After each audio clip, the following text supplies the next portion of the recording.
लहान असल्यापासून तू तिच्या विरोधात किती कटकारस्थान केली, पण तू तिला कधीच बीट करू शकली नाहीस. शेवटी मम्मा तीच जिंकते. You are a loser. Loser आहेस तू. हिरा,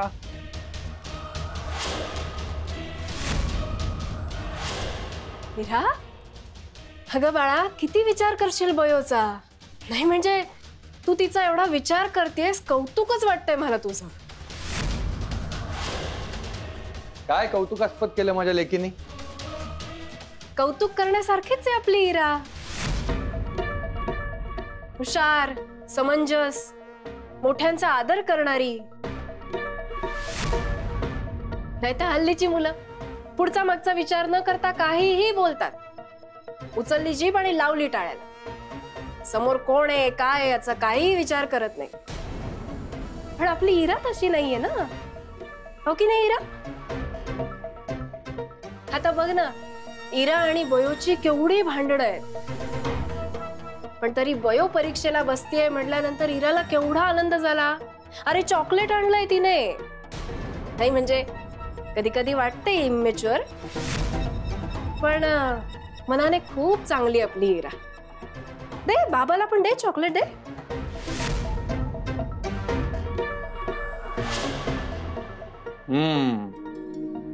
बाळा, आधी तू खाय चॉकलेट. हिरा, फक्त एक गोष्ट लक्षात ठेव, तू गुणी आहेस, हुशार आहेस, पण बयो आणि तू दोघी बहिणी आहात. आणि आता नातं म्हटलं की मतभेद आले, भांडणं आली, पण आज तू बयोबद्दल जी माणुसकी दाखवली आहेस ना, ती सुद्धा खूप आहे. आणि भावंडांमधलं प्रेम असतंच असं. किती भांडणं झाली, किती रुसले, तरी प्रेम कधीच कमी होत नाही. बाळा, अशीच माणुसकी कायम जप आणि चांगली बहीण हो. हो बाबा, मी नक्की प्रयत्न करेन.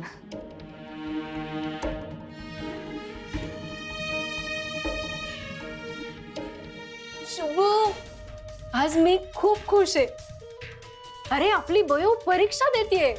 I am so happy.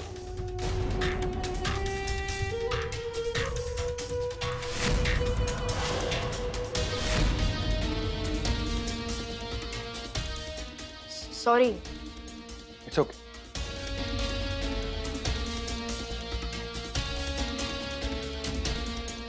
अजूनही तसाच आहे हा भोळा. डोळ्यातलं पाणी पाहून शत्रूवर सुद्धा दया दाखवणारा आणि जरा प्रेमाने वागलं की क्षणात भुलणारा. शुभू, तुला गोड बोलून काहीही सांगितलं तरी कसं पटतं रे?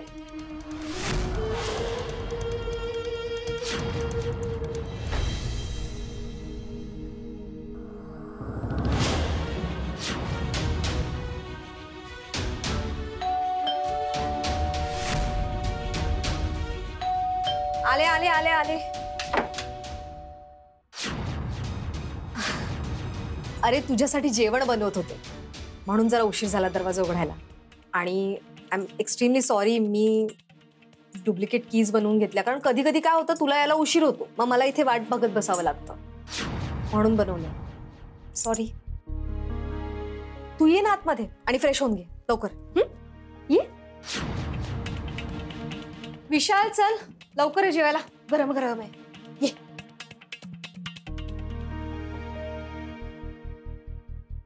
चल पटपट जेवून घे. नकोय मला. अरे तुझ्यासाठी केलंय, गरम आहे तोवर खाऊन घे ना. मी भेळ खाऊन आलोय, नंतर जेवेन. ही काय वेळ आहे का भेळ खायची? आणि तुला किती वेळा सांगितलं की बाहेरचं खात जाऊ नकोस. केलंय ना घरी. रोज नाही खात मी बाहेर. जगासाठी झाला असेल डॉक्टर, पण कधी कधी ना तू त्या शाळेतल्या लहान मुलासारखा वागतोस. आईचं ऐकायचं नाही, हो ना?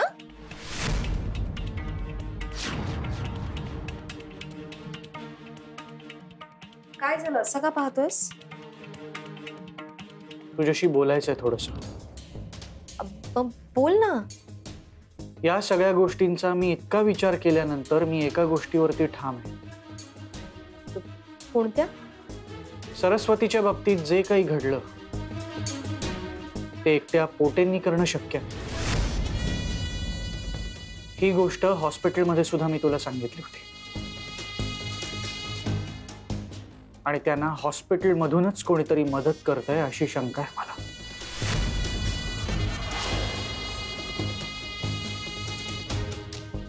तुला कुणावर संशय आहे का? संशय नाही, सत्य शोधून काढायचंय. आपल्याला कामाला लागायला हवं. हो, नक्कीच करूया तपास. आणि मी तर म्हणते की उद्याच्या उद्या आपण पोटेंना विचारूया की त्यांनी हे का केलं आणि कुणाच्या सोबतीने केलंय. तसंही पोटेंना बेल मिळाली आहे. काय? अशी कशी बेल मिळाली एवढा गुन्हा करून? अरे तुला सांगितलं ना, बयोसोबत त्यांनी जे काही केलं ते अक्षम्यच आहे. पण त्यांना जेलमध्ये टाकून आपण आपल्या हॉस्पिटलची बदनामी का करावी? त्यांनी जे काही केलंय ते पर्सनल रागामध्ये केलेलं आहे. त्याचा तोटा आपण आपल्या हॉस्पिटलला का द्यावा? म्हणून मी आणि ट्रस्टींनी पोटेंना बेलवर सोडून. अगं पण एका गुन्हेगार आणि दोषी माणसाला आपण का वाचवायचंय? मी त्यांना नाही वाचवलंय, मी आपल्या हॉस्पिटलची बदनामी होण्यापासून वाचवलंय. त्यांना त्यांच्या चुकीची शिक्षा मिळायलाच हवी. हो, म्हणूनच पोटे आजपासून हॉस्पिटलला नाही येणार. त्यांना मी सस्पेंड केलंय. मला नाही पटत आहे. त्यांनी हे सगळं वैयक्तिक रागातून केलंय का त्याच्या मागे आणखीन काही कारण आहे हे शोधायचं नाहीये का आपल्याला? सध्या तरी नको, पण वातावरण जरा शांत होते. आम्ही आमच्या पद्धतीने सॉर्ट आउट करतोय. तू प्लीज शांत राहा.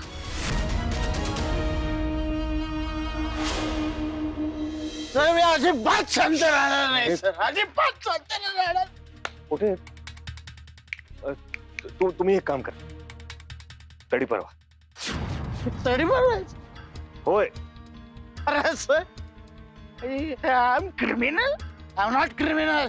आता दाखवतो मी एकेकाला, आता दाखवतो मी. आहे बघा, जर मला तुम्ही तडीपार व्हायला सांगताय ना, तर मग मी आता तुमच्या सगळ्यांची नावं घ्या. तुम्हाला सगळ्यांना नेकेड करणार मी आता. तुम्ही फक्त बघा आता तुमचं पण नाव. अरे माझी इज्जत करता. हा पोटे पोटे पोटे पोटे हे बघा तुम्ही ऐका ना, काही दिवसांचा प्रश्न आहे पोटे. कुठे काही दिवसांचा. हे बघा मी काय म्हणतो, काय बोल नका आता. आता बोलण्यासारखं ऐकण्यासारखं काही नाही राहिलेलं.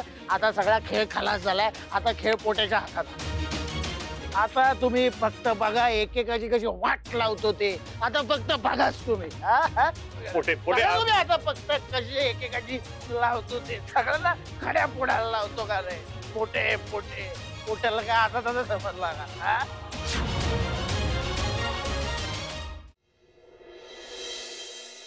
बाबा पाया पडताय. अगं ऑल द बेस्ट. मस्त पेपर लिही.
परीक्षा संपेपर्यंत पेशन्स ठेवलेत ना, थोडे अजून ठेवा.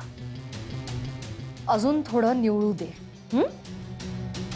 मॅडम अजून किती धीर धरायचा आहे मी? अहो किती दिवस झाले मी घरी पण गेलो नाही. आणि बायका मुलांना रोज रोज किती खोटं सांगणार आहे मी?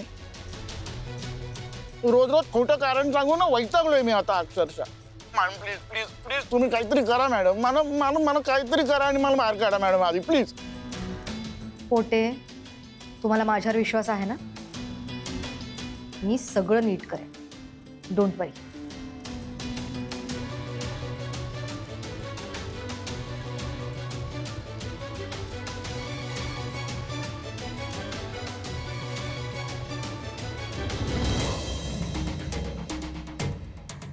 तू असं का बघतोयस?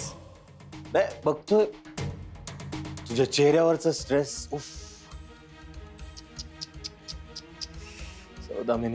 सौदामिनी किती त्रास करून घेणार ग स्वतः. त्रास न करून देणं जर आपल्या हातात असतं तर किती बरं झालं असतं ना. पण कसं आहे, आजूबाजूला इतक्या सगळ्या गोष्टी घडतायत तर स्ट्रेस तर येणारच. मला माहिती ना स्ट्रेसचं कारण काय आहे. तुझ्या लाडक्या मुलासमोर तुझा खरा चेहरा कळतोय की नाही याची भीती वाटते ना तुला. पण यू नो व्हॉट, हे सगळं जे होतंय ना ते तुझ्या लाडक्या लेकामुळेच होतंय. काय म्हणायचंय तुला? मला म्हणायचं हेच आहे की तुझ्या लाडक्या विशालला त्या सरस्वतीचा इतका पुळका आला ना, मग त्याने डॉक्टर शुभंकर सोबत त्या म्हातारीला शोधलंच नाही तर इथवर आणलं. आणि म्हणून आपला प्लॅन फिसकटला. काय ती सरस्वती परीक्षेलाही बसली. हे सगळं फक्त विशालमुळे झालंय. ओके, नको तिकडे डोकं चालवायला सांगितलंय कोणी त्याला? दुष्यंत, तू काय बोलतोस? तुला कळतंय का? खरं तेच बोलतोय. वेळीच आवर घाल ना तुझ्या मुलाला.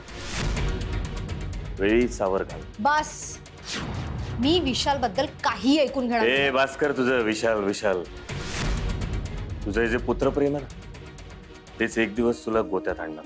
गोत्यात नाही, संपवणारच तू.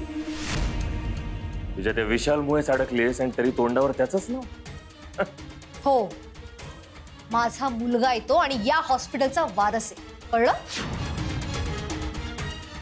आणि तसंही तुझं हे डीन पद आहे ना ते त्याच्या असण्या नसण्यावर डिपेंड आहे, कळलं?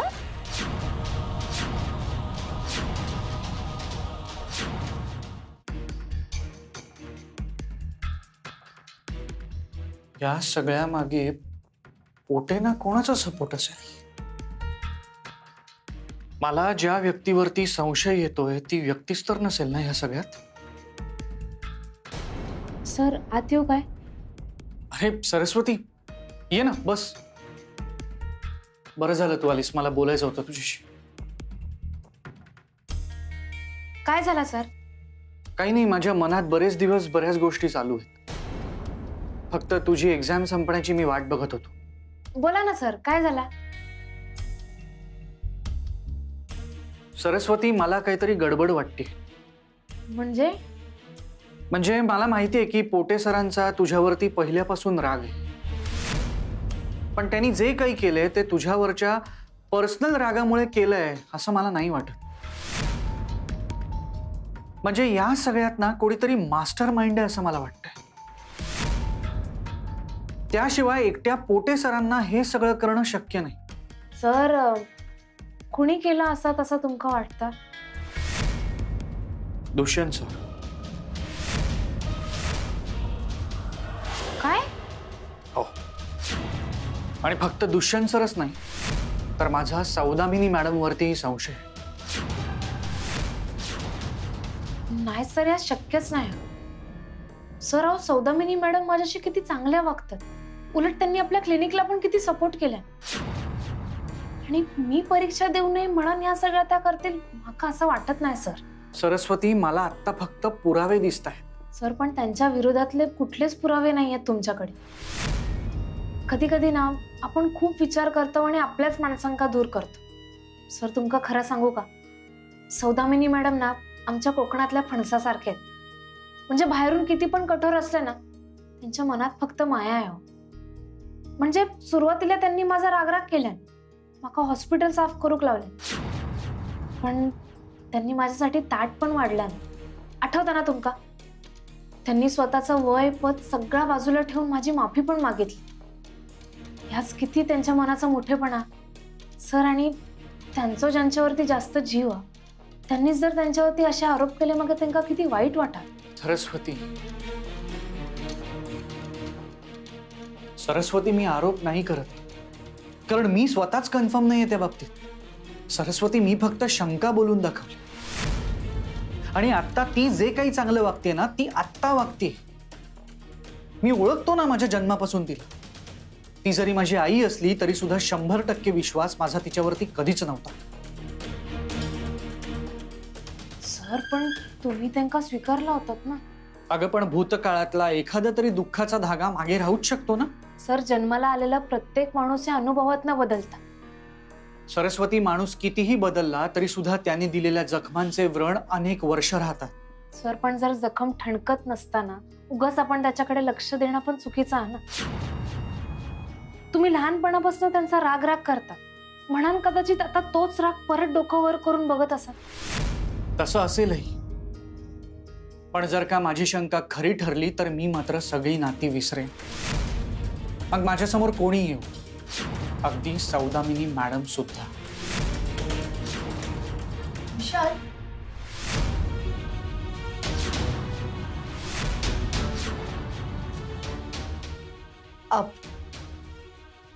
थँक गॉड सरस्वती की तू एक्झाम देऊ शकतेस, आणि मला पूर्ण विश्वास आहे की तुला खूप चांगले मार्क्स मिळतील. अगं पण एक्झाम झाली ना, मग आता घरी नाही गेलीस? विशाल सरांकडे जरा काम होतं, म्हणाले. आता निघतोय. झाला.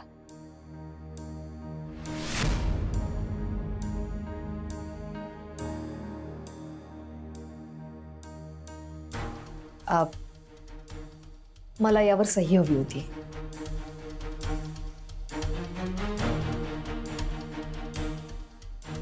मी आल्यावर हे दोघे बोलायचे थांबले.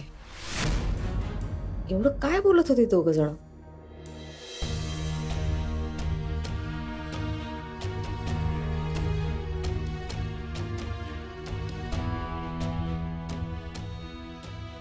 जितका सोडवण्याचा प्रयत्न करता तितकाच हा गुंता वाढत चालला. एकीकडे विशाल सर आणि दुसरीकडे सौदामिनी मॅडम. विशाल सरांचा आईवरचा लहानपणापासून राग म्हणून ते असं वागतात की त्यांना जे वाटतं ताच खरं असतात. पण सौदामिनी मॅडम मधला बदल मी माझ्या डोळ्यांनी पाहिला आणि मग त्यांच्यावरच संशय येता. नाही नाही भयो, तू चुकीचा विचार करता. पण सौदामिनी मॅडम चुकत असतील तर? माणूस बदलता पण माणसाचा मूळ तसाच राहता. तसा असात तर मग हे विशाल सर परत खचून जातील. आपल्या आईच आपल्या वांगडा इतकं खोटं वागता, ह्या पचवणं किती अवघड आहे त्यांच्यासाठी. काय अवस्था होईल विशाल सरांची. पण बयो, जग विश्वासावर नाही पुराव्यावर चालतं. पण ते अजून सिद्ध नाही झालंय. हे काही आपल्या मुलाची वाईट वागणं शक्यच नाही. आणि सौदामिनी मॅडमच्या डोळ्यातली आई मी बघितली आहे. विशाल सरांचं प्रेम मिळवण्यासाठी त्यांनी किती प्रयत्न केले. स्वतःच्या हाताने त्यांनी त्यांना भरवला. मग हे आईच्या डोळ्यातली माया खोटी कशी असू शकतात? आई म्हणजे देवाचं दुसरं रूप. ती कुणाशी वाईट वागणं शक्यच नाही.